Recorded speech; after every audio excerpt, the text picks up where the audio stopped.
Welcome to the first episode of The Inbound. I'm one of your co-hosts, Joe. I'm a 6'3" white kid. I'm joined by my homie Dylan. Yo, I'm Dylan. I'm a 5'10" biracial. I'm a fan of the Boston Celtics, future 2019 champions. Yeah, okay. No, but I'm a fan of the New York Knicks 2021 champions, future owners of Zion Williamson. But in our first episode, we're going to be doing mid-season rankings of the Eastern Conference teams. We're going to be doing it by alphabetical order of cities, and hopefully we're going to have some varying opinions. We have not discussed this prior, so this is just going to be all natural. It's going to be it's not going to be artificial in any way. We're just going to be giving our thoughts on things. And if you guys have any suggestions on what we should do in future episodes, be sure to let us know because we'd love to hear your feedback. So, first off is the Atlanta Hawks. They are currently 16-35. I'm going to give them a B simply because I don't think their goal this season was to win. I think it was just to see what they have in their young guys. And John Collins has been amazing this year. Borderline all-star. He's averaging 19 and 10 right now. And he's making three-pointers, which is like a big thing for him, was whether or not he could actually become a shooter or a ball handler as a power forward. And since his three-pointers going in, and he's had this huge jump in production, he's been fantastic for them. Trae Young has also been decently solid for them. His efficiency has really been improving as of late. Hopefully his three-pointers can just start dropping. Taurean Prince has been a little underwhelming defensively, but he has been hitting some shots for them. He didn't take the big leap they were hoping for, but he's still a quality piece that has some value. And my favorite player ever, Kevin Huerter, has just been fantastic. If you guys do follow my YouTube channel, you guys know that I love me some Kevin Huerter. Dylan? If I had to grade them, I'd give them somewhere around maybe a C, maybe a C plus, because I don't think really anybody was expecting the Hawks to do all that well, and they're obviously not. But they're letting their young players develop. Obviously John Collins, he's doing really well. Trae Young, even though he's not shooting the ball all that efficiently, he's getting a little better, getting more used to the NBA style. And obviously they got the, I don't think anybody saw Kevin Huerter being as good as he is. I did. I literally didn't know who he existed until I heard that he was doing pretty well. Because I'm not a Hawks fan. I actually don't like the Hawks as a Celtics fan. Fuck the Hawks. Nah, I knew who Kevin Huerter was from Maryland, man. I just liked his game. I also liked him because he was a ginger, but... No, yeah, obviously. And then, I've always liked Dwayne Dedmon. I don't really know. He doesn't really Dwayne Dedmon's definitely a solid center. I think that they could trade him for something. And then, you got Vince Carter. Vince Carter. They're giving him an opportunity. Another young guy that I do like on the Hawks is DeAndre Bembry. He seems like he could be a serviceable 3-and-D guy. I mean, the threes haven't really been dropping this season. He's been very inconsistent with the jumper, but he's still been a very good defensive player, and he's just kind of one of those guys where when he defends you, he's going to be up in your face. He's a very physical guy. He's almost like Marcus Smart in a way, to where he plays physical defense, even though him and Marcus Smart did get into a fight earlier this season. But I actually make that comparison a couple of days before that happened to someone, so that was actually pretty funny to me that they did get into a fight only days later. But I'm a fan of Bembry. I think that he could be a very good wing for them. I also have hope for Justin Anderson. I think he could be a very nice 3-and-D guy. He hasn't really been given much of an opportunity. He's played in a lot of games. He just hasn't gotten much minutes because his offense has just not been there. But I like his potential as a defensive player personally. You got anything else to say about the Hawks? Didn't Omari Spellman have one good game? Yeah, Omari Spellman actually had a couple good games. I know he had one. He had a really good game against the Knicks, where Walt Clyde Frazier called him chunky. He is pretty chunky. 6'9", 245. Yeah, but they drafted him with the hope that he could become a kind of like a stretch big for them. The Hawks, as some of you may know, have actually been trying to become the Warriors 2.0. That is something their GM has said. He is a former staff member of the Warriors front office, and Trae Young was the first step in that. I think Kevin Huerter, I've gone on record as saying I'd see a Klay Thompson offensive game from him. And they were just hoping Omari Spellman would just be another guy who could shoot threes for them, because that's really what they're looking for. They're looking for shooters and guys who can defend. They have a lot of defensive players already, with some of the guys you mentioned before. But I like what they're doing going forward. They're going to have another top pick coming up this season. Whether they take Bol, which I think could be interesting. I mean, he is a huge risk to take because he is coming off that foot injury, I believe. He's out for the whole season. Yeah, he's out for the whole season, but he is entering the draft. So I think that he could be a high-risk, high-reward type of player. But He definitely looks like he could be Porzingis-esque in his ability to shoot the balls at as a 7'3" guy, and he also has shown some ball handling, some post game, rim protecting. Yeah. I think he might be a better rebounder than Porzingis was, just because he shows more of a willingness to grab rebounds. But we're gonna have to see how that translates because he is still a skinny dude. And also, you gotta make sure he comes back from that injury. Because much like Porzingis, they're both 7'3", coming off have suffered major injuries. Some rather extensive injury, well, not extensive, like big injuries. So if he doesn't come back, if that really affects him, he's probably not gonna. That's also why I'm worried about Porzingis, because 7'3" guy, whether he's skinny or not, still a lot of weight to put on a bad ACL, and in Bobo's case, a bad. You said it was foot, right? I believe it is a foot injury. Yeah. All right, so now we're on to your Boston Celtics. I'm gonna let you go first. All right. Even though I am Celtics, so I'm giving them like a B, maybe B plus, because they, given their roster, given how they did in the playoffs last year without their star, given how they did last year without Gordon Hayward, I think everybody expected the Celtics to come out on top of the East, first seed, and they're fourth seed right now. And I'm not saying that they're doing bad; they're just doing a lot more poorly than everybody expected. They are currently 33-19 behind obviously the Bucks and the Raptors, and then the 76ers. 76ers, everybody, now that they got Jimmy Butler, they expected them to do well. Bucks, I don't think anybody expected the Bucks to be they got Mike Budenholzer. I don't think anybody expected a new coach and made them that good, but it did. I'd say the Celtics are B plus. Well, I'm going to give the Celtics an A- because they started off the year, pretty shit, if we're being, quite frankly. Yeah. But they have made a lot of adjustments. I love Brad Stevens as a coach because even when things aren't going right, he always just happens to know what the right adjustment to make is. When he just started, he started Marcus Smart. Yeah. And then that's what has kind of sparked this whole run that they're going on. And he started to use Gordon Hayward as kind of a point forward off the bench because, his ability to score is just not the same, just flat out. And whether or not it's ever going to come back is just a question that has to be answered later. We don't really know. But, Kyrie Irving's great. He's having, I believe, a career high in field goal percentage. He's been fantastic for them. Mook has also been just a very nice player for them. Marcus Morris. He put the senior on his jersey, and then he just started hooping, man. He's been getting buckets for them. And I think, Kyrie's, if he's not at the career high, he's definitely up there with assists. This year he's been playmaking a lot better. He's been focusing he's still averaging, I think, around 22 points per game. 23.6. Yeah, but he's got, his assist numbers. He's actually career high in assists by almost a whole assist. Yeah, because this year he's noticed he's got to be more of a playmaker, stuff like that. And I like what you said. I really like what Brad Stevens did, where he put Jaylen Brown and Gordon Hayward off the bench, because even though everybody expected Jaylen Brown, based off of how he did in the playoffs last year, to just come out hooping again, he literally lost his ability to play basketball for the first month or two of the game. But then when he put him on the bench, he learned his role. He's in the past I don't even know how many games he's just been doing really well. The other game he had 22, 10, and I think 2. Or maybe 24, 10, and 2. Either way, he had a really nice stat line. Celtics have been on a tear, by the way, in their past 25 games. They've been had to get that in really there. Well. So I really like that. I think by the end of the season, they could probably break top 3 seed, because I don't think the Bucks are going to slow down anytime soon. The Raptors, I could see them falling off sometime soon. Either way, the Raptors are I don't think the Raptors are slowing down. It's one of the two teams, Bucks or the Raptors, because the Bucks, I did not expect the Bucks to do this.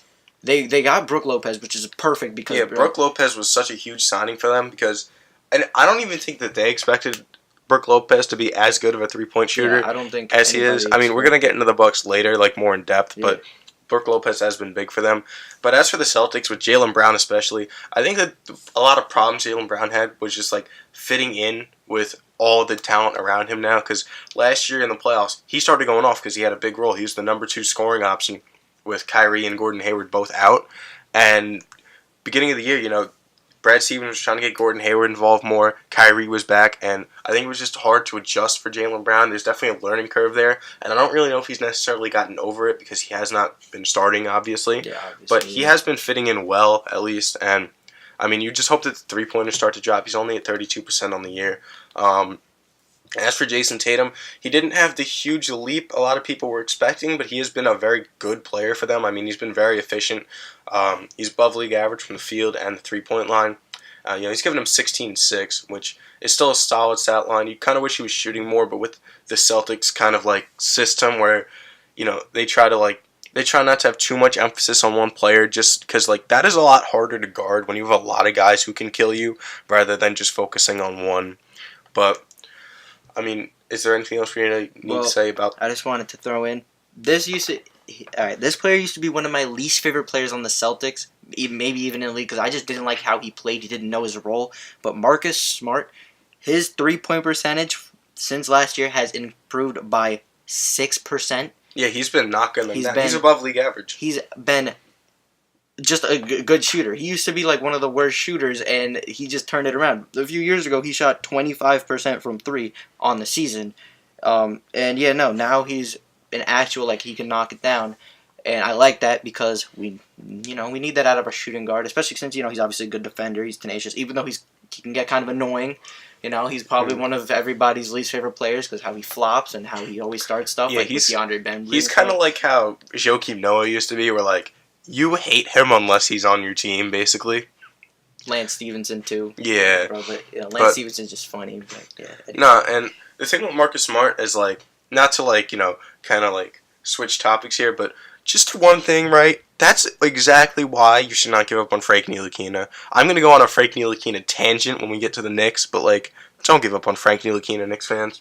But another young guy that I actually like on the Celtics is Robert Williams. That's my son. No, I really liked his game at Texas A&M, and he kind of seems, I'm not sure if he'll ever get to that point, but he seems like Tristan Thompson-esque to me, to where he's an undersized 5, and maybe even a 4, but I don't think he's the offense to be 4, but he's got good defensive instincts. He's super athletic. He's shown the ability to rebound the ball. He hasn't gotten that much of a role in Boston because Boston is just so good, and they do have a lot of players they need to give minutes to. But I think that Robert Williams has serious potential as one of those 5s that you can see that step out to the perimeter and switch, kind of like Clint Capella and Tristan Thompson in his good years, because Tristan Thompson's actually been having a good year this year when he has played. But just one more. I didn't like this player either because I always felt like every single play or every single highlight you saw of him, he was on the receiving end. On. Aaron Baines, this man was literally Giannis's bitch last year, but this year, he's back, right? Yeah, he's back. I don't think he's been doing all that much because of the whole hand injury, but at the beginning, he was a really key part to the Celtics because we all know that Al Horford isn't the best rebounder. He's literally afraid of rebounding sometimes, so flinch. So we needed our 6'10" center, even though they're both 6'10". This guy's big and white, I guess. Yeah. He doesn't grab a lot of rebounds. Jacked. But he's if very I saw large. Aaron Baines, I'd be afraid. This man's gigantic. He's a large He does not individual. look 6'10". Yeah, no, but this year, obviously he's our bench center, so it's not like he's going to be doing all that much, with the rebounding. But he got 5 rebounds. He's been hitting threes too. Yeah, last year he was able to shoot.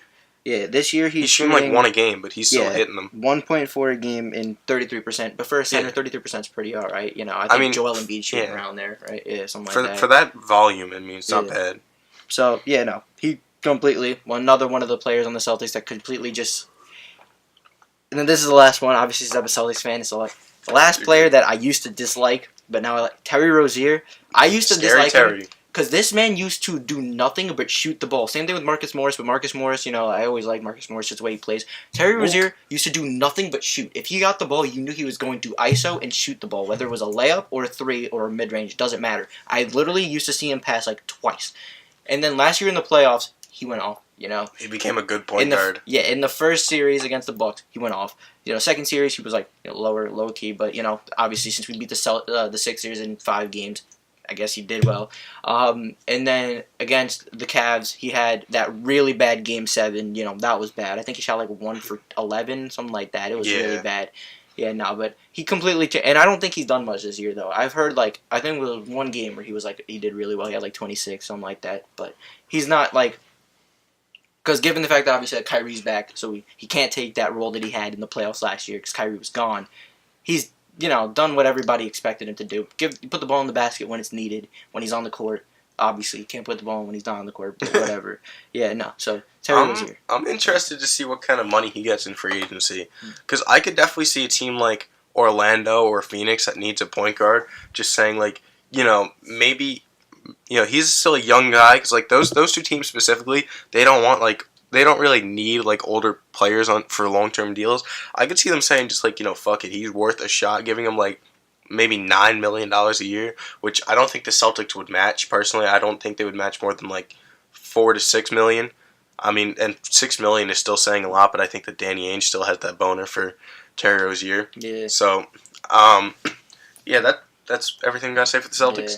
All right, so now moving on to the Brooklyn Nets. They are A plus plus plus. Now, I'm a Knicks fan. I love this Brooklyn team. I really do, except for when they're playing the Knicks. But god damn, I hate their fans. Brooklyn Nets fans are god awful. All like 12 of them are so annoying. Yeah, nah. If I had to grade them, I'd give them A minus, because yes, with their subpar team, they don't really have a superstar. D'Angelo Russell's an all-star this year, but he's a replacement, so he's like Carmelo Anthony back, like, in his last year with like the Knicks. borderline. So like he's like a borderline all-star. Low key, Jimmy Butler could have gotten it, and I don't think anybody would have complained. The Nets, my bad. The Nets, they're a good team. I don't really think that they're gonna ride this whole like, I don't know what the hell happened to them. I don't know what drugs they took, but they just randomly became a good team. They're the 6th seed right now. Obviously since the Pacers got injured, I think they could take the 5th seed from the Pacers. Did I say the Pacers got injured? I was about to say. The Pacers star got injured. Victor Oladipo got injured, and then the Nets. I think they could take their spot, but like I don't see them going far in the playoffs. If unless they No, like I love this Nets team because they are just fun to watch. Like they play together, they play like an actual team, and yeah, they have D'Angelo Russell, the All-Star, but they have a lot of guys just down the roster who can and will contribute.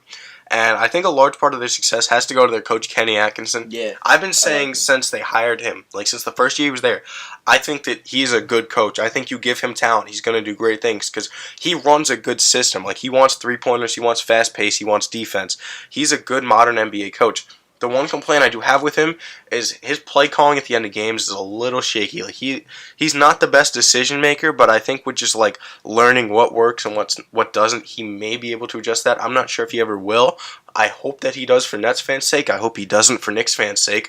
But and then but D'Angelo Russell has been fantastic this year. Karis LeVert was really good to start the year. Karis LeVert is someone who I have also liked. Like I always saw his potential as a point forward. I always saw like his ability. I always loved his ability to like make a pass, see an open lane, like because he always has had good court vision. But his scoring did take off this year. I mean, he's always been a good defensive player. He's always been a good spot shooter. Maybe not not the best spot shooter, but you always saw like the potential there. Like the year before this, like last year, he was shooting 34.7%. You saw that he could be a potentially good 3-point shooter. He was fantastic to start the year until he came down with that gruesome injury. Spencer Dinwiddie, potential 6th man of the year, has been fantastic this year. Yeah, no, but he's out. It's 4 to 6 weeks. I think it's 4 to 6. Yeah, it's 4 to 6, something like that. I don't know how long he's been out so far. I think it was like a week so far. Yeah, he went out on the 26th. But no, and then Joe Harris can't miss a jump shot. Yeah, that man is knocked down. Jared Allen, I don't hate him, but like I hate the way Nets fans talk about him because I swear to God, you would think that he was Dikembe Mutombo and Hakeem Olajuwon within the same player. But he looks like he could be a very good rim protector for a long time. What surprised me the most about him is how much his rebounding improved from his rookie season. Because his rookie season, dude, in 20 minutes, he was only averaging 5 rebounds a game, and 2 of them were offensive rebounds. He was always a good offensive rebounder, but I think that playing with Ed Davis has really helped him, because I think Ed Davis has always been one of the best rebounders in the league, but that was all he could do, so he never really got that many minutes. But I think that he has really helped Jared Allen with becoming a good rebounder, or at least a decent one, because I wouldn't say he's like a great rebounder at this moment, but if he keeps working on that, because his rebound percentages are all up across the board. His defensive rebounding percentage is up by 6.6%, which is a huge increase. And I think he'll be a very good starting center for a long time, Hopefully he just stay with the Nets, because I think that the Nets fans absolutely love that man. Yeah, if there was one thing I could change about Jared, well, there are two. One, I would change the whole fans' view on him. You ask any fan about Jared Allen, the first thing they're going to say is that he blocked LeBron, he blocked Anthony Davis, he blocked Blake Griffin. everyone, literally everyone, all the superstars. But that's not all about being a good rim protector. You get a few good blocks. I could go in the NBA, block Muggsy Bogues. Like, who cares? Like, it's one block. But I think that he just needs to improve overall defensively because I think that like within space he has problems defending, and I think that he has trouble like defending and pick and rolls and such when there's a shooter involved, and I mean he does make up for that a lot of the time when he'll get those like not really chase down blocks, but he'll be like behind you and he'll just kind of reach over you. Yeah, I wouldn't call that a chase down block, but just from behind. Like he does have trouble defending the pick and roll and all that, and like if he gets switched onto a guard can make him pay for that sometimes. But I think that with time, if he just learns the game better and learns like scouting players better, he can improve with that. And one thing I hope he does improve on, obviously, given our way that the NBA goes now, if you're a big man, you got to be able to shoot. You don't have to, but like if you do, it's a huge plus. And he's not shooting 15% from three. It's not like he's shooting it. He's shooting like not even 1-3 a game. But when the beginning of the year, he was chucking them. He had like one game where he hit threes in a row, and then like didn't make another one for like now 4 he's games. Shooting 15%. 15%. Yeah. So. If he can improve on that, I could see him being a really, really good, not really, really good. I'd say like a good, center in the league. But like they also have other good young guys. Like Karuk looks very solid. Another Latvian player, another Latvian in New York. He looks like he could be very efficient. The 3-pointer I do think is going to come around because overseas he was a very good 3-point shooter and he's shooting 89% from the line and. His 3-point percentage hasn't been improving lately. Like, you check it every few days, and it keeps on going up. But a guy that I was personally high on coming into the draft, and I kind of wanted the Knicks to pick him up somewhere in the draft, was John Musa. I think he was a late first-round pick or a second-round pick. I'm not really sure, actually, where he was picked. But I actually really liked him. I enjoyed watching film of him before the draft. Yeah, he was the 29th pick. But he's just a guy who... He's just a natural scorer. Like, you watch his highlights from overseas, and his isolation game is very good. Like, he's very good at taking guys off the dribble. They're actually developing him in the G League to become a point forward because his ball handling is pretty good. And it's just like, can he develop the court vision? Because he can already score the ball. He's a very good shooter. That's like his best asset, really, just his ability to shoot and his ability to take guys one-on-one. He can finish through contact, and, it's just a matter of, can that scoring translate to the NBA? Because, he may not be as physical as a lot of NBA players, and it's just like, can that happen? Because that's always the big question with young guys, especially European guys, is, can they translate to the NBA? Like, can they handle the physicality? Yeah. I'm hoping that Musa can, because, I was personally high on him. I know I tweeted a lot about him. Anything else you want to add? Not really. I just, I hope Spencer Dinwiddie comes back, pretty well. Same thing with Karis LeVert. Right now, the overpaid, fucker Alan Crabb is literally making like $19 million to do what? Average like how many points? He's out right now. Yeah, right now he's out. He's averaging in the 28 games he played, he's averaging 10 points per game, which isn't horrible, but he's shooting god awful, 34% from the field. He's shooting better from 3 than he is from the field. I guess that's all right. But, yeah, no. He's out right now anyway. But the Nets are just like a weird team. I don't think anybody really expects the Nets to come out. I didn't expect them to do all that. No star, no nothing. Just come out and be like, 6th seed.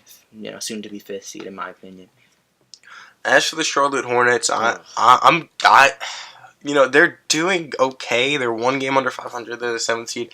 I got to give them a D+, dude. Yeah. This team is so fucking awful outside of Kemba Walker. If Kemba Walker wasn't going God mode and averaging like 25 points a game right now, this team would be in the running for the worst pick in the league with the Knicks. And, they have guys who are contributing. Jeremy Lamb's having the best year of his career. He's averaging about 15 points, 5.5 rebounds. He's hitting his shots for the most part. Malik Monk, who I was very high on, he's actually been good lately. His 3-point percentage actually getting up there. It's just a matter of the field goal percentage. I've always been a fan of Malik Monk. I always saw his potential as a scorer. The question with him really was just how the height would translate because he's a 6'3" shooting guard. But I loved him at Kentucky, and I think that I still have hope that he can be a very good NBA player. I think he could be a good scorer. I think he could be Lou Williams-esque in how he's like a short guard who can score the ball.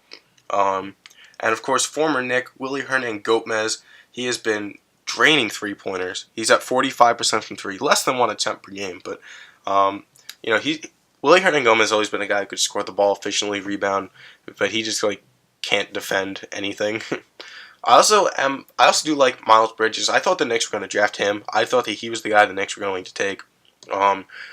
He's been dunking on everyone. He's been playing good defense. He's been grabbing rebounds actually too.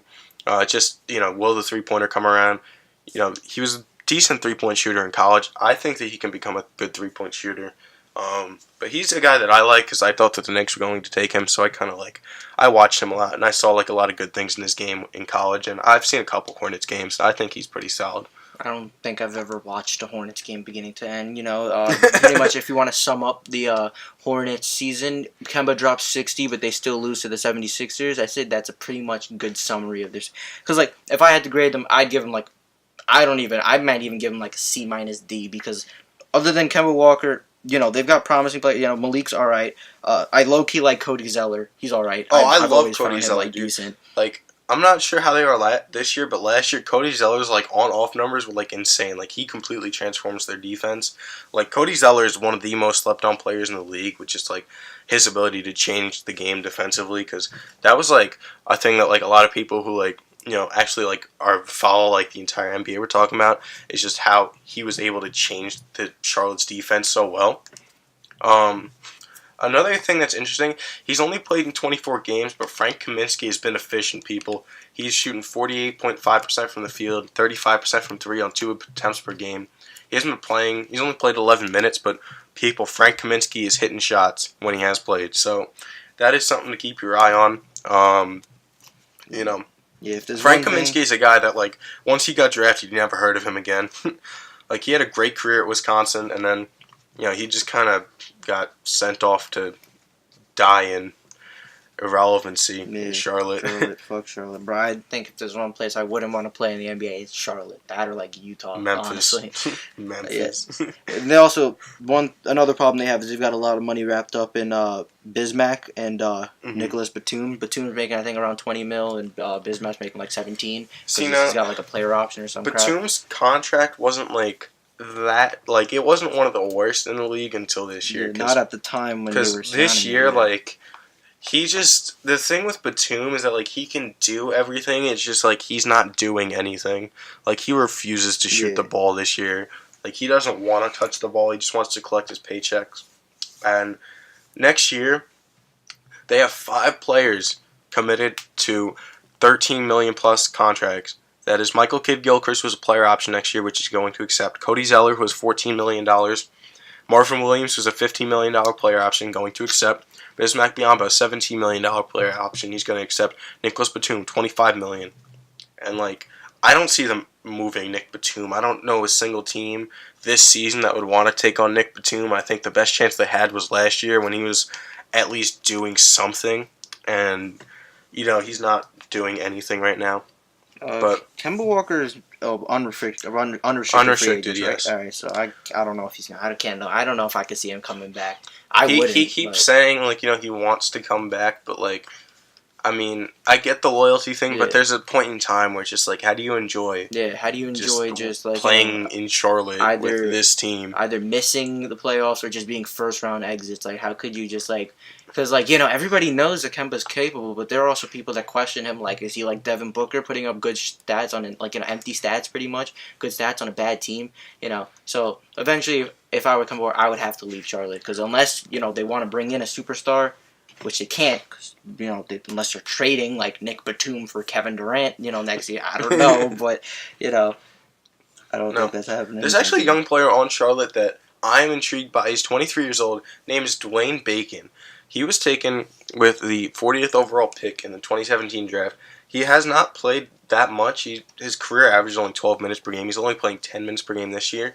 But, he's a guy who, coming into the league, he was thought of as someone who has great defensive potential and also potential as a three-point shooter, but his best part of his game actually is his ability to post up.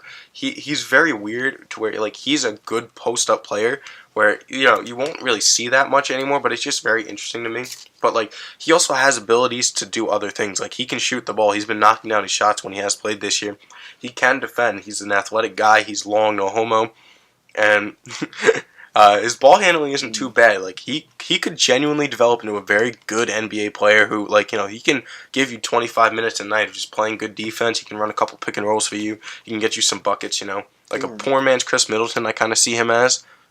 You weren't kidding when you said he shoots the ball well, bro. This man, even though he doesn't shoot that often, he's averaging. I mean, he's shooting 53% from the field and 54 from three on one attempt per game. Yeah, which, I mean, it isn't one, much. But either way, yeah, he can hit 3-pointers. It's not a question with him. I don't know, man. This man. I don't know why they don't play him because they need young guys to start stepping up because all these veterans are not going to step up because they would have done it by now. And they have Jeremy Lamb and Malik Monk as shooting guards, so they probably play them over him. But Jeremy, I don't know when Jeremy Lamb became good again. I remember he was good in 2K and this year he's been pretty solid. He just randomly became an actual player, good player, I guess. And so on to the Chicago Bulls. Oh, fucking I don't know, D+, I guess, just to be generous. I don't know, I don't really like the Bulls that much this season. I feel like they're just not they're not doing anything. I think they're literally tanking for Zion, but they're at the same time they're doing poorly at tanking. Yeah, they're only the 13th seed. Yeah. I mean, I'm gonna just say a C-. They don't excite me. They're just kind of Zach LaVine is putting up the most empty 23 points per game ever. And I mean, I think Zach LaVine could put up points on a good team. I do think he has the ability to score the ball. I am a big fan of Zach LaVine. And Larry Markkinen has had some injury troubles this year. He came into the season very late compared to a lot of other guys because he had that injury. I like him. I think that he could be a good player. I don't know. Do you see star potential in Larry Markkinen? I wouldn't say star. I would just say if he has a random breakout year, I could say somewhat all-star. I don't see him being a star player though. I don't see him being a perennial all-star really, because I could see a world where he'll make a couple all-star teams, maybe 2 to 4, but I don't see him being a 6-7-time all-star. I don't see him being a number 1 guy. I think he could just be a very solid number 2 guy because the defense just isn't there with him. Man, he's not that athletic. Sure, he can rebound a lot better than Porzingis can. Let's say he's a much better rebounder, but is he gonna get to the point of averaging 12 rebounds a game that would really push you over someone else who's getting buckets? I don't know. And his ball handling is just he's not a playmaker. I don't know. I feel like Larry Markkinen is a good guy to have, but I think that. I don't know. He just doesn't really excite me too much. Really, and Wendell Carter, I like him. I think he could be a solid center. He started off the year really good, and then I don't know. I think he had a small injury at one point in the season. I don't remember what it was. And then lately he hasn't been that fantastic, but I mean, you see the potential with him as just a defensive player. Yeah, defensive. Yeah, he's gonna be a good player. I think he'll be a guy who starts in the NBA for 15 years, that kind of a guy where he'll be a great defensive player, be a good rebounder. He can hit some hook shots in the post. He has a mid-range jumper that it hasn't been the most reliable this year, to say the least, but he has shown the ability to hit a mid-range jumper, and that was the thing with him coming out of college, how good is the jumper, because he has hit some threes in the NBA. He's only at 18%, but yeah. And then Chris Dunn, I like him, but he's a really good defensive player. I think he's a decent playmaker. He's not his efficiency is okay. I mean, I don't think he puts up. I think that at his best, he's just a meh starting point guard. I like his defense. I like his intensity, but I don't know if he has just the polish on his offensive game to really be a great starter. I think he'd be a good to okay starter, but I don't know. There's not a whole lot on this team that excites me. Also, what the hell happened to Denzel Valentine? What happened to that dude? Why does it say he doesn't wear 45? It literally just says he doesn't wear a number on Dude, it. I don't. Is he injured? Or is he just? I have no I clue. mean, no. He is. He's out for the season. But like, dude, like he's been bad. Like, I I mean, don't know, last year was hitting threes, but like his field goal percentage wasn't that good. But like, he was supposed to be when he got drafted. He was supposed to be one of the most NBA ready rookies because he had a full 4 years in college. Came in the league at 23, and he was just like super raw. I mean, I don't know what. Yeah, but he is out for the season. Actually, I didn't actually know that. I literally just found that out by looking on my phone. But no, and another really Jabari Parker. I never liked Jabari Parker. I never really thought that he was like, obviously after didn't he tear both of his ACLs? All I know is that I think he tore it twice. I'm yeah, not sure I if don't it was know in if the he's same knee both or or not. if it was like same one twice. But all I know, he's definitely not worth $20 million for both this year and next year. Well, next year's a team option. Team option? I thought it was player option. No, it's a team option. Well, either way, he's not worth $20 million at all. So, I could see him being like if either he's on a bad team, sure he could start at power forward or some shit for like a bad team or a team that just doesn't have a power forward. But I don't see him being anything special. I don't like Jabari. I don't know. I feel like Jabari always had talent. Like I think he is a very talented player, and I think that if he didn't tear his ACLs, that we'd be having a different conversation about him right now. I think we would be talking about how he's the second option in Milwaukee and how like I think that Jabari Parker can still score the ball. I think that he's shown that he can be a very good scorer. It's just he's not a good enough scorer to warrant him playing heavy minutes because he's not that good of a scorer and he can't do anything else. But I think if he didn't have all those injuries, he would be a much different player because you saw the potential coming into the league. Like he was a very good scorer, and he still has that talent, but he's just been set back so many times, and it just sucks for him, because that one season that he had where he tore his ACL and then he came back in Milwaukee ready to go. That was when Milwaukee started being good. That was when Giannis broke out, so he didn't really get the opportunity he needed to shine. So, it just sucks for Jabari, dude. Yeah. All right, but I think that's all we got to say for the Bulls. Oh, yeah. Oh, this should be fun. Oh, the Cleveland Cavaliers.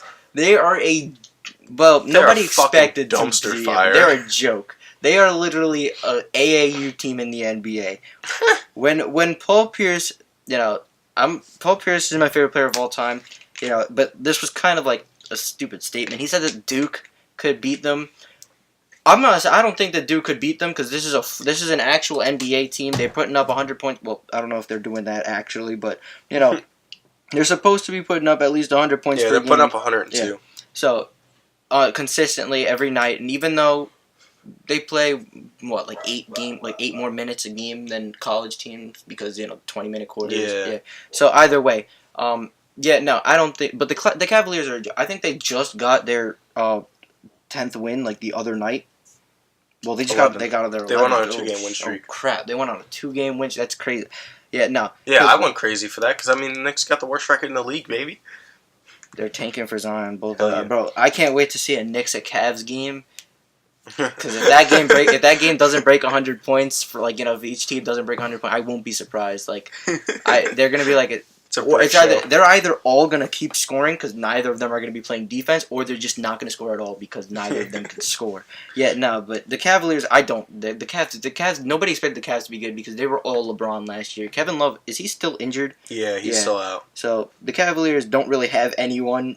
Somehow they just the Knicks play Cleveland the 11th. All right, so I'm definitely going to be watching that game. Yeah, that's in Cleveland, and it's not nationally televised, so. I might actually do my homework rather than watching that game because I can't. The Cavaliers, it's not even that. It's just the Cavs. The Cavs. I don't like the Cavs. The Cavs don't really have anyone I like on their team. J.R. Smith. As a Celtics fan, I don't like J.R. Smith. I used to like J.R. Smith when he was on the Knicks. I don't like him anymore on the Cavs. This man become obnoxious. I low-key like Channing Frye, but that's just because I don't know. I like him in 2K. But he doesn't play. Yeah.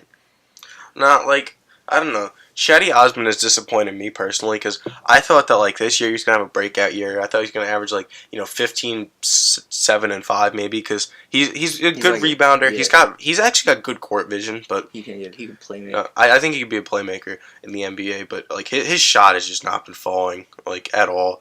And it's also hard to average assists on this team when your leading scorer is Chetty Osman. Or no, it's actually Jordan Clarkson. That's my bad. Yeah, but Jordan Clarkson also shoots the ball 2,000 times. Is he even He's been efficient. He's 46% from the field. Beyond surprising. Well, he can't shoot from 3. Jordan right now, Clarkson's been good the last couple of years, honestly. I don't like him. I like Jordan Clarkson. Colin Sexton, I mean, he's been hitting his 3-pointers. He's only taking about 2 a game, but I don't know. Like, there is, like, the whole thing of if he can actually, like, win you basketball games, because, like, he just kind of plays like it's, at the park, basically. Like, he doesn't, like, really fit into any system that I see. There's the concern that his handle maybe isn't all that great as it really should be, or that we thought it would be. I think that he has potential as a good point guard. Like, I think you see that athleticism. I think you see that ability to finish at the rim. And there has to be something there, right? Is he a good defender? Yeah, he is a good defender. Yeah, because that was like one of his things, like coming into the league, is that he'll be a good defensive player for you, and he is. I mean, he's just like he'll play solid on ball defense. When it comes to like rotations and like off ball movement, like he just get better at that stuff. But a lot of rookies do. Yeah. So they gotta adjust. I'm not too concerned about that. It's just a matter of if the whole offense comes around. As for everyone else, I mean, Larry Nance Jr. is cool. Like, he's a solid defensive player. He's actually a pretty good passer for a big man. But grab some rebounds. He won't really do much outside of 3 feet from the basket. Yeah. Rodney Hood disappointed me. I thought Rodney Hood was gonna have a fantastic year this year. Rodney Hood was doing really well in Utah. He was doing amazing in Utah, and then they traded him to Cleveland. He just forgot his skills in Utah. Yeah, he left him, bro. He left him at the Mormon Church. But I thought Sam Decker might have done something for them when they acquired him. He didn't really do much. He's on the Wizards now, right? Yeah, I think he got cut. I'm not surprised. He didn't do much. Alec Burks has been pretty disappointing for them. He's been hitting 3-pointers. That's about it.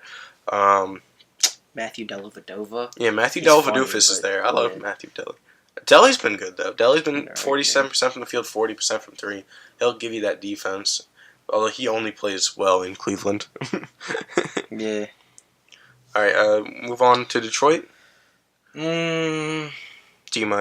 Yeah, they started off pretty well, but that was just because Blake Griffin started off Blake Griffin decided to go God. Yeah. I mean, Blake Griffin's still playing amazing. He's averaging 26, 8, and 5. But Andre Drummond, he's not doing much. Yeah, he's doing what he always does, where he rebounds the ball a crazy amount of times a game. But and also the Pistons they have 2 people, and then the rest. Reggie Jackson, is he even on the team anymore? Honestly, I haven't heard him do anything. The Pistons have 3 NBA players. They have Blake Griffin, Andre Drummond, and Reggie Bullock. Oh, yeah, I forgot. Those are the 3 NBA players on this roster. And, Blake Griffin is having potentially the best year of his career. Yeah. I mean, if you want to... Because he's doing more than he ever has. He's shooting... He's been hitting threes, too. Yeah, he's shooting 36% from 3.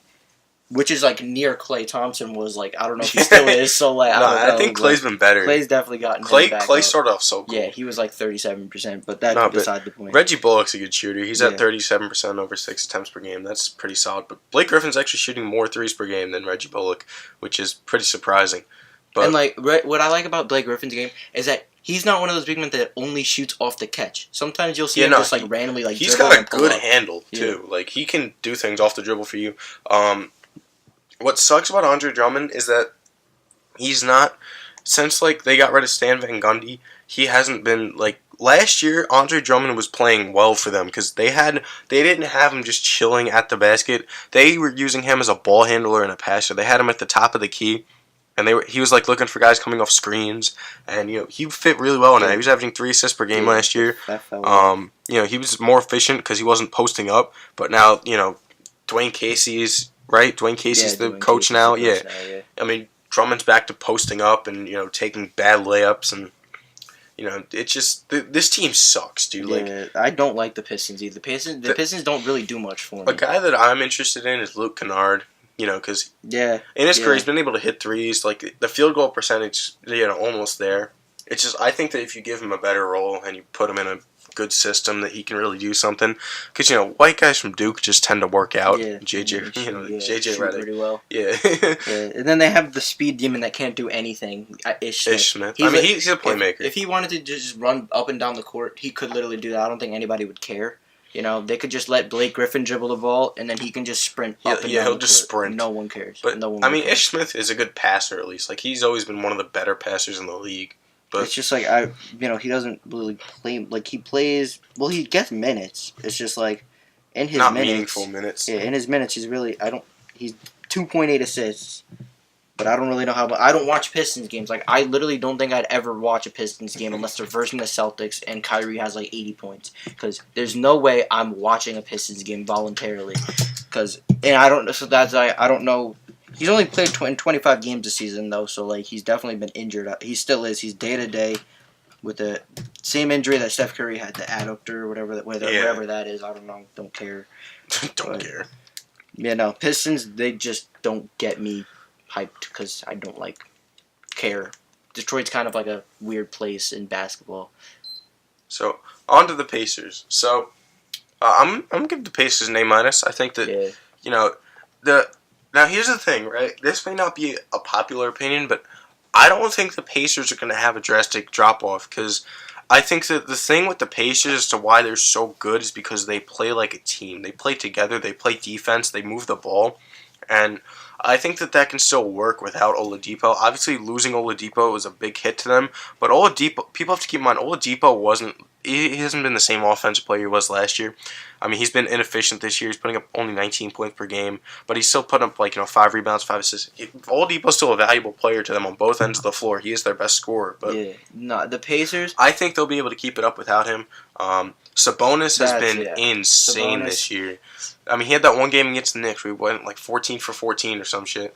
And, Sabonis is one of the better offensive rebounders and just rebounders in general in the NBA. Yeah, and they have a really, really good big men core. Oh, yeah. They've got, obviously, Sabonis, they got Miles Turner. And then Thaddeus Young, he's like... Yeah, Thad Young's a quality for it. Yeah. And they also, who they don't use is Kyle O'Quinn, Knicks legend. Yeah, I love Kyle O'Quinn. Yeah. Kyle O'Quinn's just a solid big man. Yeah. I mean, I wish he got minutes there, but with Sabonis being so good and Miles Turner just improving, they haven't really found minutes for him.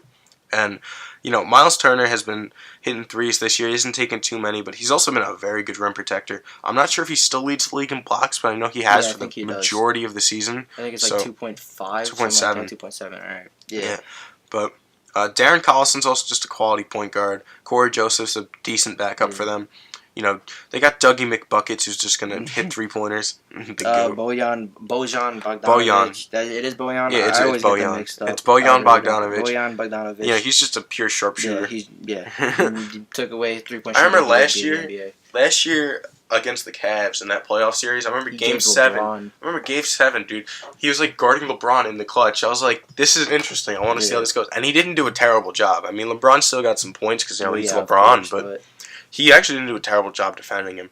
So, if I had to grade the Pacers, I'd give them A-. Mm-hmm. I'd say that they have, because they kind of remind me of the Raptors. I feel like if the Raptors didn't have Kawhi, I feel like they'd still be a really good team. Yeah. I feel like those are the Pacers and the Raptors. They're a team that they can stay afloat because of how they play as a team. They play defense. They play together. They don't really focus on ISOing with one really good player some teams do, the Thunder, Rockets. Thunder, Rockets. Any team where, but the Thunder, when we do the Western, bro, I'm gonna be ranting about the Thunder because they just have a certain. Sorry for that noise. They have a coach. Thunder have a coach. Pisses me off, but the Pacers, they're just a together team. That's what I like about them.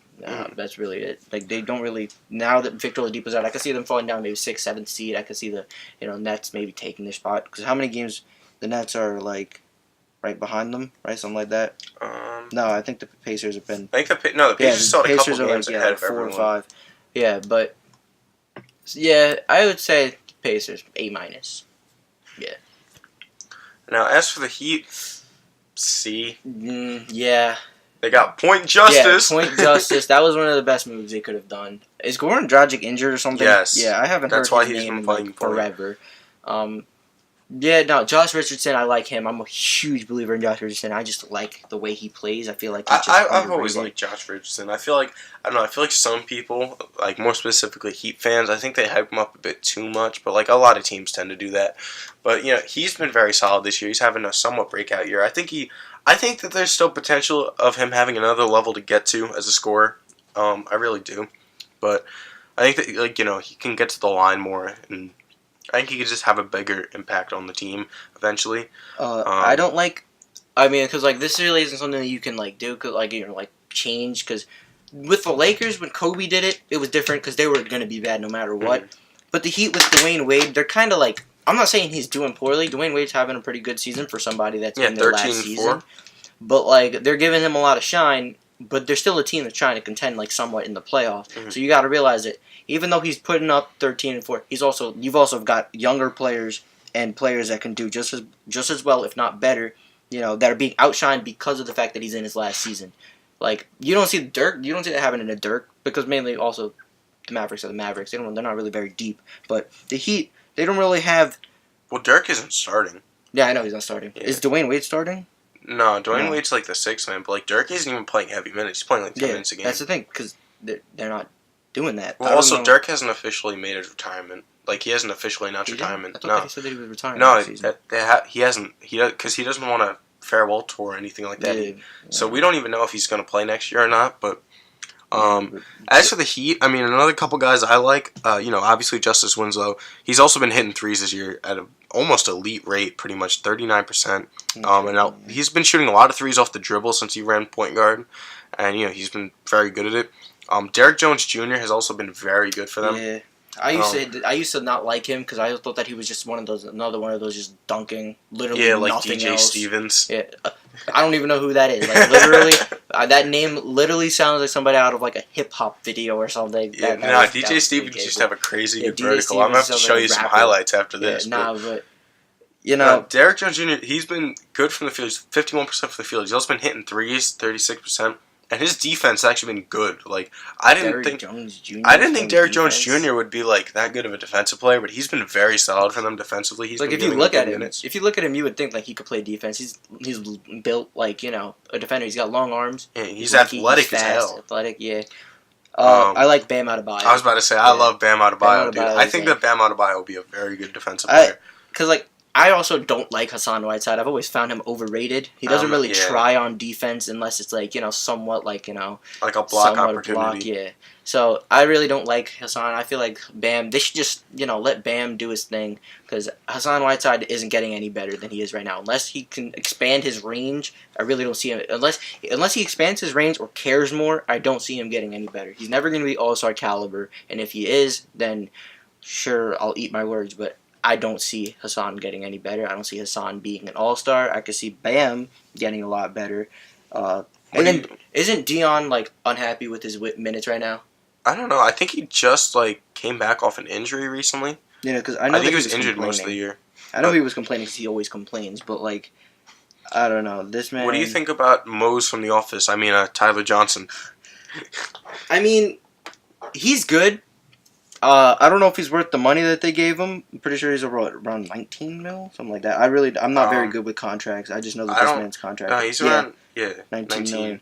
But he has a player option, which he's going to accept. Why wouldn't he? I like Tyler Johnson. That's one reason why we should hate the Nets. They always make trash offer sheets to everyone, and then other teams are forced to accept them.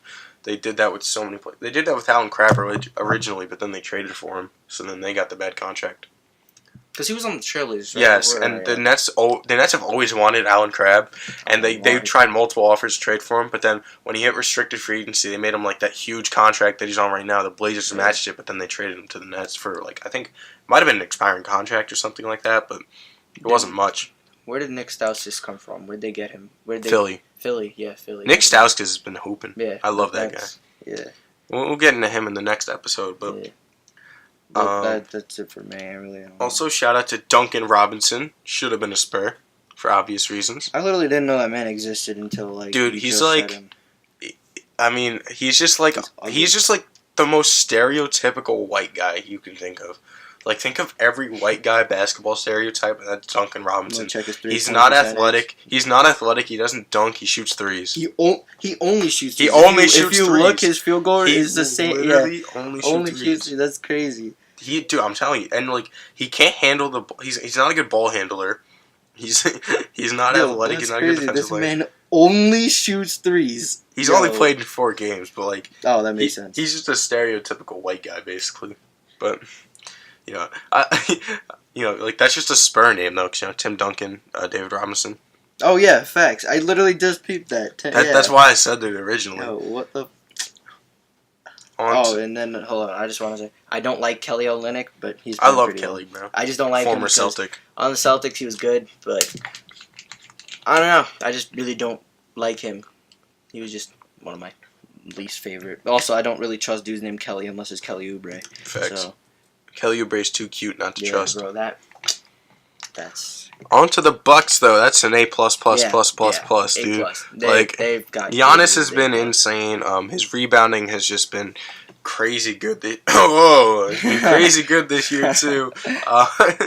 Been talking too much, but his rebounding's gotten better. His assists have been up too, I believe.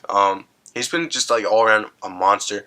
Chris Middleton's still showing that he could be a quality number 2 option. Malcolm Brogdon, I don't think has missed a shot this year. Yeah, is he still 50, 40, 90? Like, yeah, 50, 40, 50, 40, 95. 95. Jesus! Yeah, dude, he doesn't miss. But Eric Bledsoe has also just like gotten back into Phoenix form. Like he's been very good at the rim. I think he's in like the 95th percentile at the rim or some shit like that amongst guards.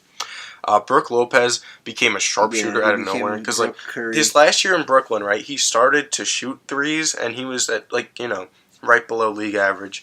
And then same thing in LA, he was right below league average. And then this year he's shooting more threes, he's making more of them. He's at 32%, and he's only shooting threes. Like he's been very, very good for them. George Hill is giving them quality backup minutes. My son, DJ Wilson. All right, I made a video on him when he got drafted. Y'all sleeping on him, bro. He's shooting 45% from 3, 49 from the field. He's snagging boards. He's playing defense. He's only playing 18 minutes a night, but he's been very good for them. Ursan Ilyasova, he's actually, fun fact about Ursan Ilyasova, he has finished top 5 in charges like every single season he's been in the league. Such a random fact too, like over a while. Bro, because like Tim Hardaway Jr. is leading the league in charges, and so like every time they have to bring up Ursan Ilyasova and Kyle Lowry, because they are also like the other 2 in the top 3 in charges, but in charges drawn at least. How many times did this man get traded last year? Yeah, he got moved around. Pat Connaughton hasn't been what they were hoping for. I mean, they thought he was going to be a good shooter for them. He hasn't been. Tony Snell has been hitting his threes again, playing defense. Like, Tony Snell is just, like, bipolar. Like, every single year he becomes a different player. No, But I don't like Tony Snell. He's either useless or less useless. No, I mean, like, last year his defense just, like, wasn't good. He kind of, like, gave up. But, like, this year he's been defending. He's been hitting his three-pointers. He's been, last year especially, he was like a shot chucker. Like, he just was shooting it all the time. And then this year, he's kind of mellowed down. Thon Maker, does he want to trade? He wants out of Milwaukee. Yeah. He's been all right for them in the minutes given. I think he has potential, not MVP potential because I'm not Mike Korzemba, but I think he's got potential as a good starting 5 who could be versatile.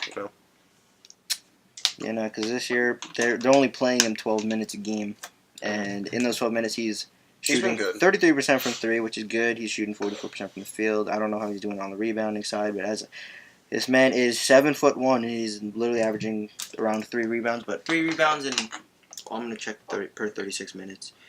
It's like, that's not that bad. Yeah, It's 8. It's 8, almost 9. Yeah, no. So Thon Maker, I feel like if he got used more, that's why he wants to leave. Obviously, if he got used more, he'd be a better team. I mean, a better player on a different team.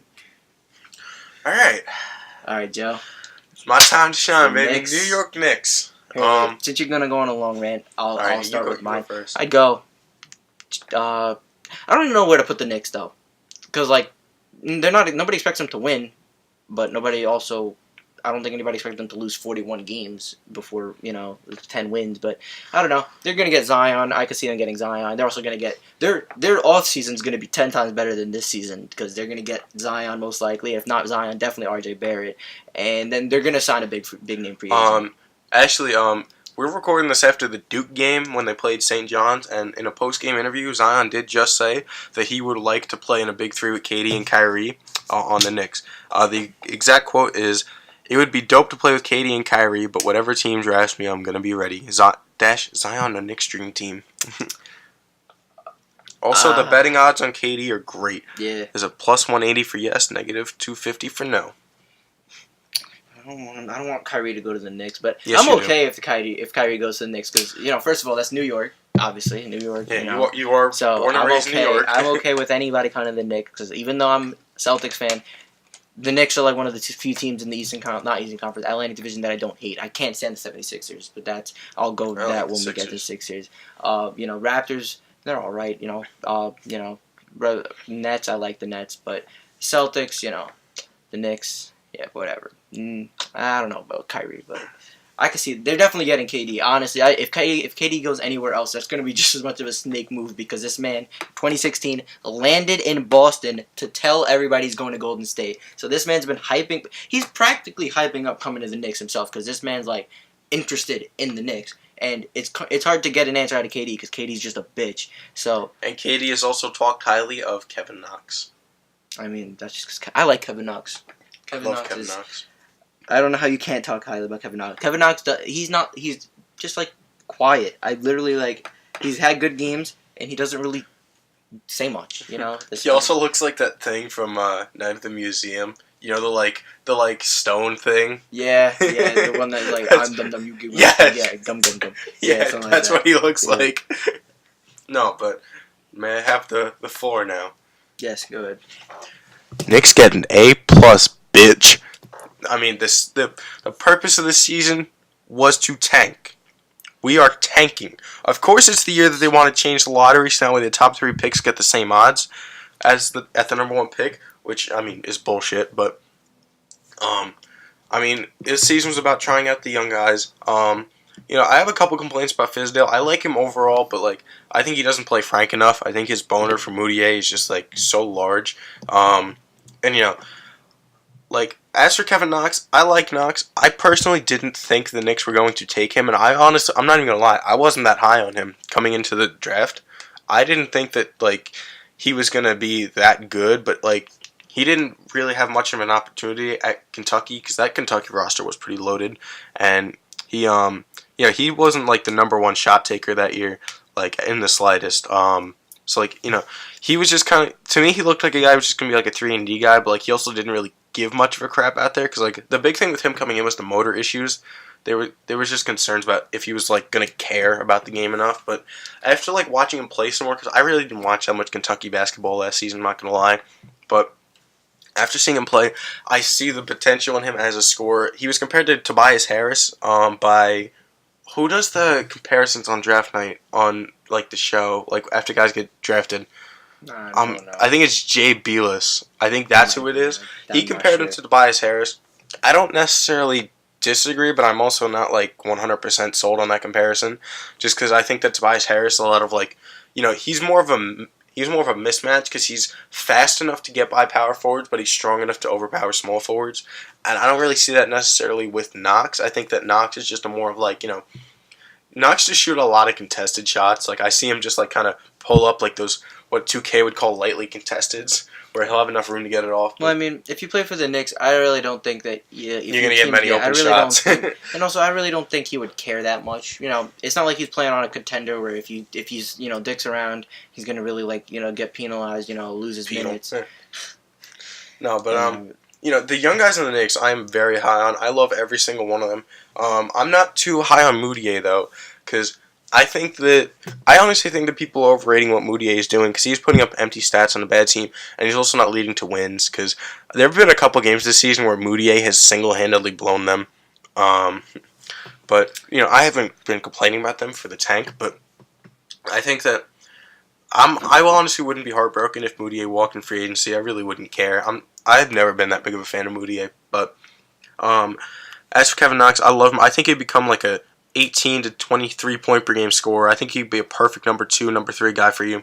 I also think he has a lot of potential as a rebounder because he's 6'9", he's athletic, he's strong, and I think that when he has shown that he wants to grab a rebound, he's able to come down in it when there's just a crowd of people going for it. I think he has great potential as a rebounder. And he has defensive potential. That was the thing with him.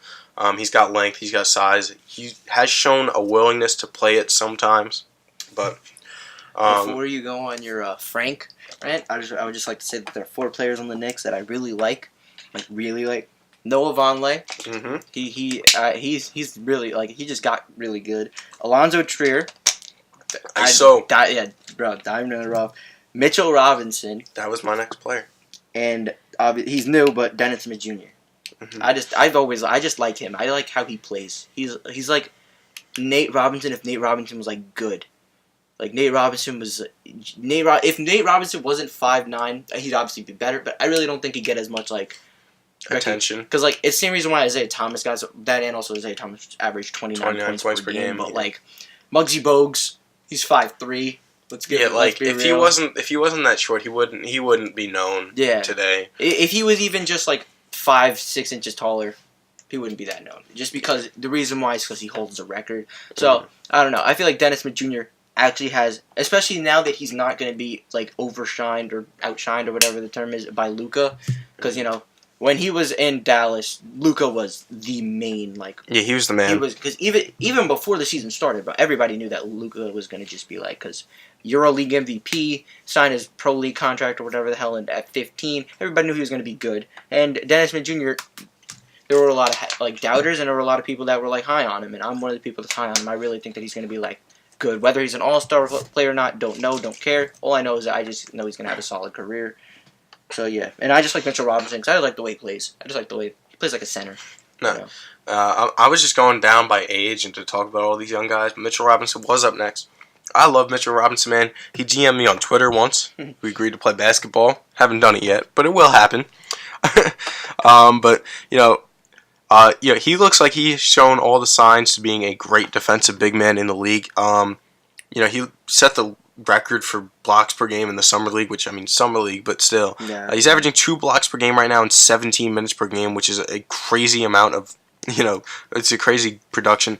That is equivalent to 4.1 per 36 minutes, which is, I actually do believe he leads the league in blocks per game per 46 minutes, if you played at least 900 minutes or something like that. I saw a stat like that on Twitter, but, the really only flaws with him are he jumps too much. He gets into a lot of foul trouble. Absolutely.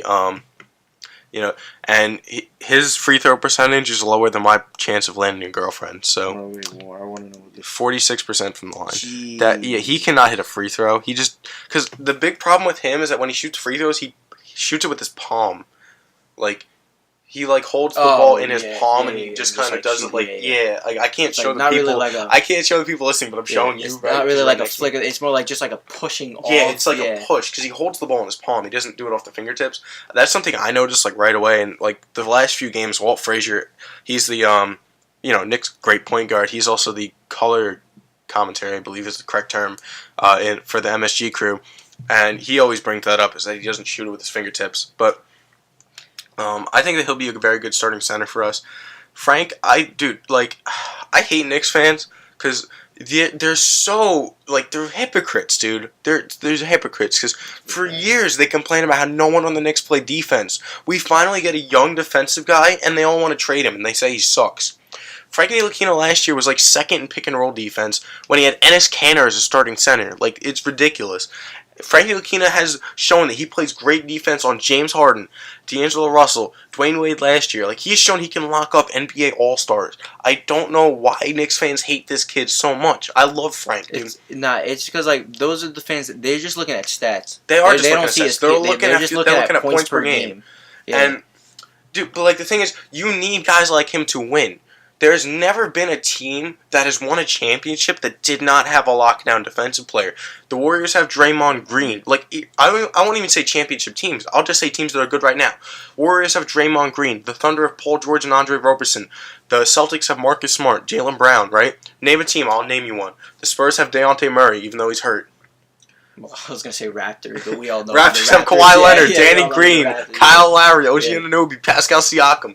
You need guys who play great defense because you can't. It's so hard to win if you have a team that doesn't have multiple superstars like the Warriors have. You need a guy to guard the other team's best player.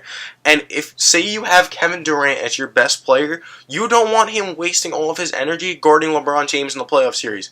Or, say, guarding Kyrie Irving, let's say, if he went to the Lakers. Or you don't want him guarding whoever the other team's best player is in the playoff series. You need guys like Frank. Frank is 6'7" now. He can guard 1 through 3. He could even guard some power forwards because not that many power forwards are big nowadays. You need guys like Frank Ntilikina. Frank Ntilikina is only in his second season. He's 20 years old. He's younger than most of the guys that just got drafted. Like, he is super young. And you need to give him time to develop because we've seen guys with terrible offensive games develop into decent offensive players. Like, look at Marcus Smart this season. It's the first year he's been hitting three-pointers at a good clip. Yeah. You know, it took him 5 years to do that. Yeah, but literally. You know, Frank had, and the thing with Marcus Smart is he didn't even have good jump shot mechanics coming in the league. He looked like he didn't know what he was doing with a jump shot. Frank Ntilikina has good jump shot mechanics. That's the thing with all the scouts said about him coming into the league is that, you know, he has good jump shot mechanics. He was making threes overseas. He should be able to develop this jump shot. And, you know, the big thing with Frank also is confidence. Whenever he drives into the paint, you see, like, he's so focused about holding on to the ball and also just not getting blocked that he's afraid to do anything with it. You know, like, once he develops that confidence and once he gets the consistent jump shot, he'll become one of the most valuable players in the team, dude. Like, it's ridiculous with Knicks fans.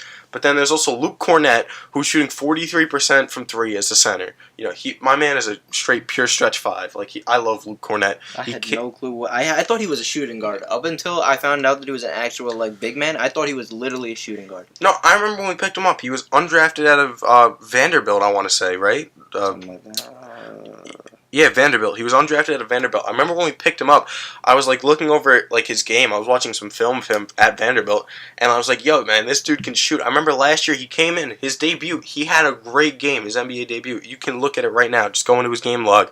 You know, like Luke Cornett can shoot the ball, man. Like, and like he's shown his ability to protect the rim. He can grab rebounds. Like his NBA debut last year, his stat line was. He had 11 points, 4 blocks, 10 rebounds, and he shot 3 for 7 from 3. Like, he didn't get many minutes last year, but when he did, he's been killing it. This year, he's been starting when he's played. He's been fantastic for us, you know?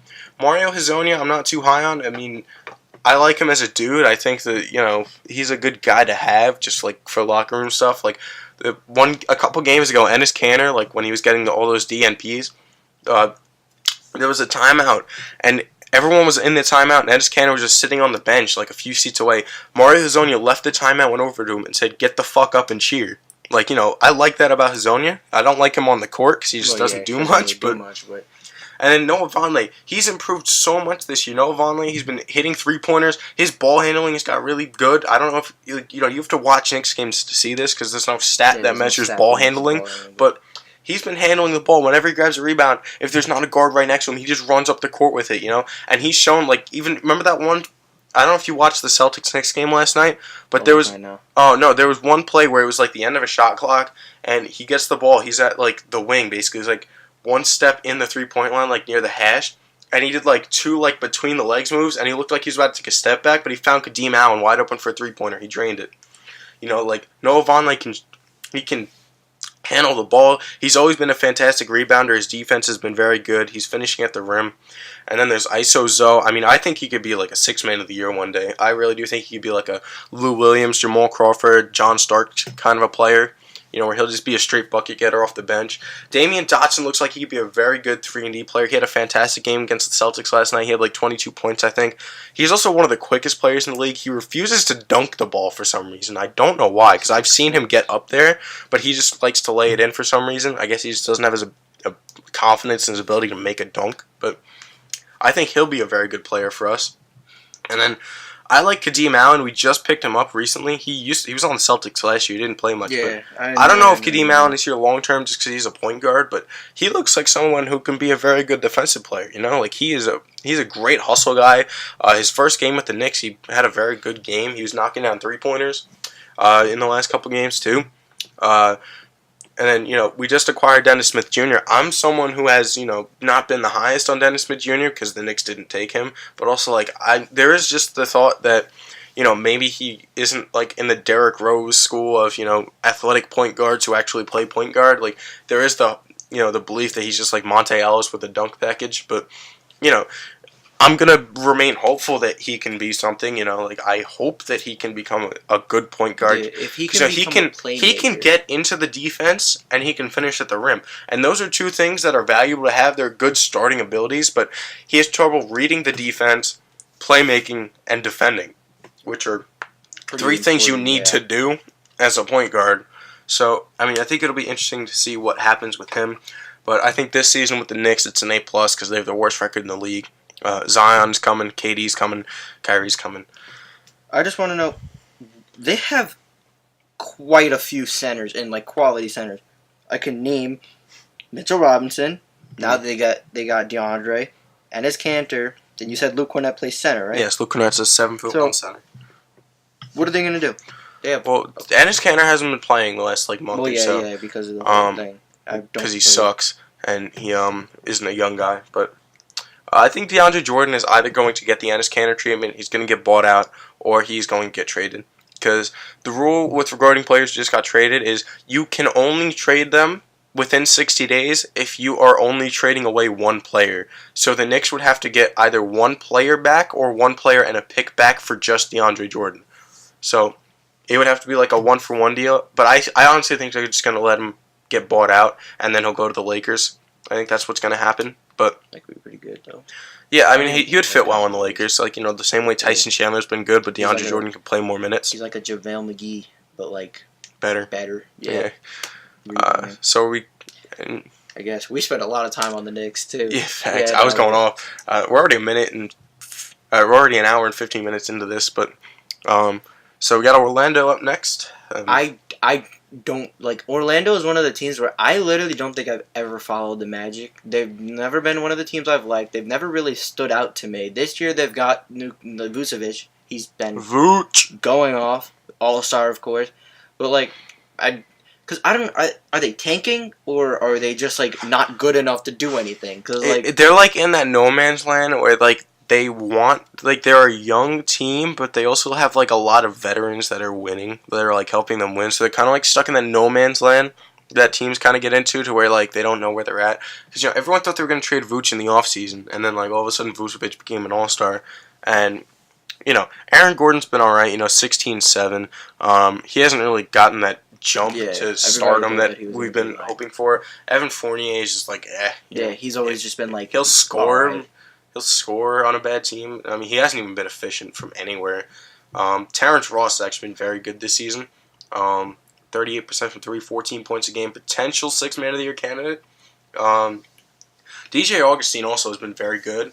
He's at 46% from the field, 44 from 3, and he was putting up 12 and 5. He's actually been a good point guard for the first time in like 10 years. Because they need point guards. Yeah. Jonathan Simmons hasn't been hitting his threes because I've been carrying him on 2K. Mo Bamba. Pretty. I got low key. The song might be doing better than him. Player. And then he hasn't been playing that much though. I mean, like his overall defense has been kind of disappointing. I mean, we've seen him block some shots, but like he's been bad at like defending pick and rolls and switching and all that, which is like what we thought he was going to be good at. I want to see Jonathan Isaac like make some sort of jump because. First of all, he was the 6th pick in the draft last year, so like there were players that could have been taken over him. That if they do better, that's a Frank Ntilikina. Laurie. I think that everything I said with Frank Ntilikina, I think you could apply to Jonathan Isaac, just because I think that Jonathan Isaac, when you really break it down, he's just kind of like a 6'11" Frank Ntilikina.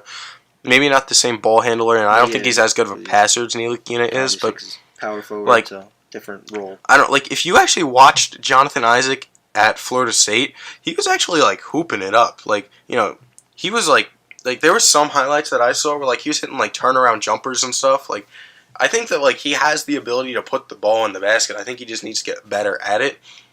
This year. But like I think that he should definitely stay on that team if the Magic know what they're doing, because you do, especially when you guys like Jonathan Isaac, because I think that Jonathan Isaac's defensive potential is higher than Ntilikina's, and I think Ntilikina will be an all-defensive first-team player in his prime, because Jonathan Isaac's 6'11". He's got like a 7'4" wingspan or something like that. Oh shit, they would say where his wingspan is. Like they don't have it on Basketball Reference, unfortunately, but I like Jonathan Isaac. I think he's got potential, and like it would be hypocritical of me to like say all that about Ntilikina and not say the same about Jonathan Isaac, because they are really similar players. They were drafted back to back, I believe. Yeah, Ntilikina was a 7th, right? Yeah. So they were back to back. All right, so now we going to Philly. Yeah, I I guess give him an A minus, B plus. I'll give him a B plus because they've been good, but like Brett Brown has not like exactly figured it out with Jimmy Butler because Jimmy Butler's not happy with his role, and like Brett Brown hasn't found a way to incorporate him into their offense to where everyone's happy and everyone's being used the best that they possibly can be. I mean, they're still winning games. They're still like a crazy good defensive team. Their defensive rating is 11th in the league, which I actually thought was higher than that personally. But they have the ninth best offense, and this team they honestly need more shooters. Like because their starting point guard can't shoot for. I think I'd rather leave Ben Simmons open like for three than like DeAndre, because even though like DeAndre has made a three in his career, Ben Simmons hasn't. So, but it was one, so it doesn't matter. But but Ben Simmons can't shoot. They need my son Landry Shamet has been fantastic for them. I put him in my rookie video. He's been very good for them. Furkan Korkmaz, I mean, I thought his three-point shooting would be better this year because, he had that stretch last year. I don't know, it was like a 2-game stretch, I think it was, where, like, everyone's like, oh, maybe he could hit three-pointers. And, it just never happened. Did TJ McConnell ever get his three-point? Yeah, now he's all right, 31%. Never mind. Yeah, McConnell's been a streaky shooter. Like, he's always been like that. Corey Brewer can't hit a three. Joel Embiid can't hit a three.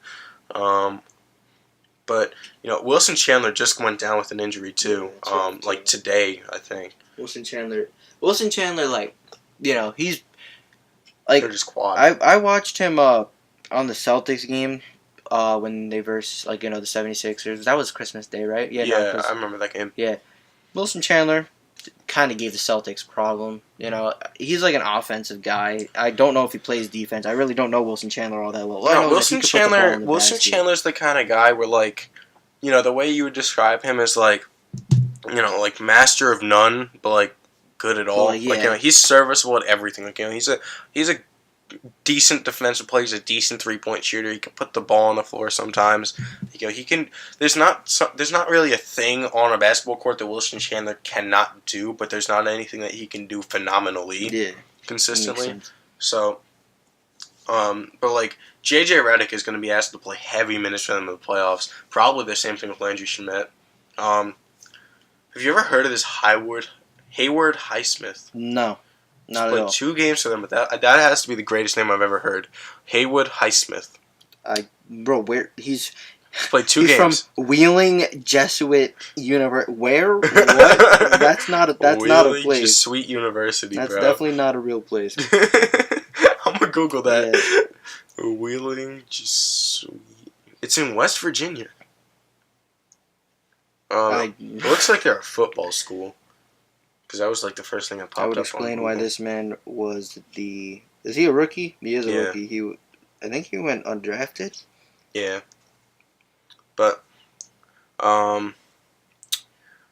they do have Mike Muscala. Yeah, Mike Muscala. He can shoot now, and I want to see Markelle Fultz get his shit together because Markelle Fultz, I feel like, could be good. I think he'll be good. He's got to fix whatever's going on with his shoulder because he can't. That's affecting his shot. Because when he has played, he's had first of all, he dropped the youngest triple-double of all time, so he's capable. It's just like he's got to No, I don't know what's going on. He's shown that he's good at breaking down the defense, and he can read the game. He has the intangibles, and he's shown that he can handle the ball and he can really get into the throat of the defense. But it's just because of his shoulder, he hasn't been able to have these offensive abilities that he showed in Washington. I think he went to college. Yeah. So I think that if he can get healthy, he'll be very good. Yeah, because there's a reason why he was the first pick in the draft. It wasn't some Anthony Bennett type thing where nobody expected it. He just randomly he was the consensus number 1 guy over Lonzo Ball. So it's not because everybody's hating on him. Everybody's calling him a bust. You can't really call him because I really don't like when people call people like Greg Oden a bust because he was injured. He was straight injuries. Yeah, because one of his legs was longer than the other, and this man was just injured. But then there are some people like Anthony Bennett who just flat out suck. He's doing all right in the G League, but the G League's the G League. You could put a college player right now, and he'd probably just do it. So I wouldn't say he's a bust until he comes back healthy. If he sucks, then sure, call him a bust. But he's not a bust right now. Right now, he's just got to get his stuff together. That's why I'm a big believer in Markelle Fultz. Raptors, I'm gonna give him an A minus because the thing with the Raptors, yeah, they're doing great, but they have a big problem right now that is going to kill them in the playoffs, and that is their shooting. They're 20th in 3-point percentage, and out of everyone who actually plays for their team, they only have 4 guys who are actually hitting above league average from 3, and they are Danny Green, Norman Powell, which, I mean, he hasn't been the greatest 3-point shooter in his career. Last year was terrible. Kawhi and Fred VanVleet. So, DeLon Wright is right there. He's at 34%. Pascal is at 33%. Kyle Lowry's only at 31%. And CJ Miles, what the fuck happened to him? He's shooting 30% from 3, dude. CJ Miles is supposed to be this guy who's supposed to come in and shoot 8 threes a game for them, be 40%. And, he just hasn't been that. And I don't really know what happened because last year he was hitting his threes. The year before that he was hitting his threes. He's always hit his threes. That was just CJ Miles' thing, hitting threes. Well, because if I had to grade them, if this was a month ago, no, 2 weeks ago, before the Bucks really just took the first seed, I would probably give them A+, but I could maybe A minus now because they're a really deep team. But first of all, Kawhi is sitting quite often too. So, and they seem to be able to manage when he's out, because obviously, like we said before, the Raptors are one of those teams where without their star, they could still manage because they play together. But, I don't know, the Raptors, I don't see them winning. I don't see them going to the finals. I do. 2K seems to see it. I feel like there could be, some random series where they I don't see the Celtics making the finals. I think it's the Bucks or the Raptors. Because the Bucks always give the Celtics run for their money, and then this year, now that the Bucks are actually a team, and they have shooting, they got shooting, and Giannis and coach, they've always had Giannis, but Giannis is going crazy, and the Celtics are dysfunctional currently. They still got their problems. You can't say that the Celtics just got rid of all their problems. They've still got their problems, and so the Raptors, if the Raptors versus Celtics in the Eastern Conference Finals, 7 games, I'd say Raptors. I just don't really see. I don't see the Raptors winning the finals. But that's just because the Warriors are the Warriors. Mm-hmm. Come on, let's be real. The Warriors. If the Warriors manage to lose, that's completely fine by me. I don't want to see the Warriors win again. And what I really like about the fact that LeBron's in the West is now that gives a chance for the Eastern Conference to have a new it's they're taking turns, see who could try to beat the Warriors first. Now it's turn for either the Philadelphia 76ers, Celtics, Bucks, Raptors. But it's between the Bucks and the Raptors. Celtics, unless they randomly just get their shit together completely, I don't see them getting to the finals. But that's not who we're talking about right now. The Raptors, the Raptors are really good. And I like Pascal Siakam a lot. Everyone loves Pascal Siakam's he's no, but the Raptors need some shooting. They need to get on the phones with someone, or they need to find some free agents or something, because come playoff time, they're gonna need shooting, because good teams that have good coaches like the Celtics and the Bucks, they're gonna collapse on Kawhi all day, and if Kyle Lowry and CJ Miles can't hit the 3-pointers, it's gonna be a problem. They need to force teams to either just take Kawhi one-on-one, or they're gonna have to make him pay for double teaming him and trying to trap him. And if you can't do that, then you're not gonna win, basically, unless Kawhi just goes absolutely god Super mode and Kawhi. averages 58 points per game. And then as for the last team, the Washington Wizards, get a big fat F. Yeah, that's an F. That's an F. Yeah, we can get an F in the chat for them because everybody sure, John Wall's injured, but even when he wasn't injured, they were still garbage. They were 2-9 to start the season or some crap, and I don't think anybody expected that, because the Wizards have always been some sort of a playoff team, 6th seed most of the time, maybe even 5th, and they always give certain teams like the Celtics problems in the playoffs. They don't win most of the time. They don't make it out of this first, second round. But either way, nobody expected the Wizards to be as bad as they are right now. They are 7 games under 500, and they're the 10th seed. They could probably sneak into the playoffs if the Heat fall off, or if the Wizards get their stuff together, just maybe 7th, 8th seed. Because they're probably going to pass the Pistons sometime soon. Pistons are dysfunctional. Pistons are only like half a game behind them. I mean, ahead of them. So yeah, no, the Wizards. That's an F. Literally, they did. Bradley Beal's going insane, but his team isn't doing anything. His two crazy triple doubles, but you know that his team isn't doing anything because I think he either lost one of the games or maybe both of the games because I know one of them was against the Raptors. They went into like overtime. This man had like 45-point triple double, which was his first career. And the second game, I don't know if they won or not, and they just recently lost to the Cavs, so that's how you know that they're bad because the Cavs are the Cavs. But you can't just dictate off of one game. But I just like to throw in the fact that they lost to the Cleveland Cavaliers. So yeah, no, F. That's right. And it's not like they have a lack of talent. Like they have Bradley Beal, who's an all-star. Trevor Ariza has been shit for them. Like just no bullshit. Otto Porter's still a guy who will hit shots. Jeff Green has been an NBA player this year. He's been really efficient for them. They got Keith, Mook's brother, Yeah. Mook's twin, who maybe they switch jerseys every now and then. You be wouldn't know because they have the same tattoos. They literally look exactly alike, and they have the same tattoos. That shouldn't be legal too. Like I don't know, but no, but he's so good for them. I mean, he hasn't been that efficient, but he's been good. Thomas Bryant has been crazy. How is Satoransky doing? I really don't know. Satoransky's been all right.